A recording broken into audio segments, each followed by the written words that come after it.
Good Saturday, everyone. Looking at our Upper Cumberland Federal Credit Union weather headlines. Clouds increase today ahead of tonight's storm system. Chance of wintry mix tonight. Little to no impact expected. Monitoring that very closely. And then a cold rain likely Monday night. And also monitoring that very closely. Stubbs Generators brings us our level of concern for Saturday. It is level 0. There are no weather worries for our Saturday. You don't have to worry about any sleet, any rain, anything. It is a worry-free Saturday day. Saturday night, Stubbs Generators reminds us that we bump it up to level 1. So it's not a meteorologist mark weather alert night, meaning that I don't expect problems from tonight's potential rain-sleet mix. Precip amounts are still looking light tonight. We're going to stay under 1/4 inch of precipitation, it looks like. So even if we miss it and it's all snow, it would be like 1 to 2 inches of snow. But the greater likelihood would be that it would be more like a sleet, which tends to be not too impactful as well, unless you have freezing rain mixed with it. And that doesn't look to be the case tonight. I will continue to watch this, but tonight's event is still looking not problematic, just because of the way the atmosphere is stacked for this, temperature-wise and moisture-wise. Just not overly concerned about tonight. B&H Storm Shelters reminding us that our 5-day winter weather threats, again tonight, not expecting issues, but Monday night and Tuesday continues to be on all of our radars, watching that very, very closely. Clearview Closet and Blind brings us our 5-day forecast, and wow, it's an active time. Chance of rain and sleet after dark tonight. The reason why we would have sleet is because as the raindrops fall into this drier air that we have at the surface, it's cold, but it's also very dry. Cold air is dry air. So as it falls into that dry air, it evaporates. And evaporation is a cooling process. And so that can create a layer of air that's especially colder than maybe some of the other layers. And so as other raindrops fall into that cold layer, they freeze into sleet pellets. And then they fall to the surface where we're 33, 34 degrees. So it melts on impact. Where you get into trouble is if you drop below freezing and things can't melt on impact. Highs in the mid 40s today. Sunday, morning showers, then temperatures will be falling, but all the precipitation will be gone by the time the cold air gets here. Could see a flurry, but nothing to really get excited about there. And then, going down to 19 degrees Sunday night. Monday, clouds start to thicken up again as our next headache arrives. And this one's a big headache. So tonight's precipitation event is a light precipitation event. Like most of us are going to get 1/10 to 2/10 of an inch of liquid precipitation. Monday night into Tuesday is about 1 inch. So if we screw this up and we get a surprise snow, it would be substantial.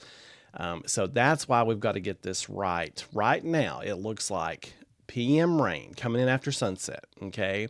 A 50% chance of those showers. I may have to bump that chance up because it's looking more and more like we're going to see rain Monday evening. Now, Monday evening temperatures will be in the 30s. Overnight, Monday night, we're expecting temperatures to drop down to around 33, 34 degrees. Now, you're saying, Mark, that's awfully close. We've been down this road so many times, I don't even know. So we have had rain all night long, many times before 33 degrees. So, but the thing is, we have to keep an eye on that because we don't want that to drop to 32. Tuesday, we get on the back side of that storm system. The winds switch out of the north, and any leftover precipitation, I think, can change to some snow showers. So I wouldn't be surprised to see some snow showers around our neck of the woods, say mid-morning to, say, noonish. And then I think it wraps out of here and it's gone. Will we see any accumulation from that changeover? It's hard to say at this point. So not looking like a big deal. The big deal would be if all that rain Monday night into Tuesday morning would be snow. That's what would be a big deal. But right now, that's not looking like that's what the case is going to be. It just looks like a cold rain.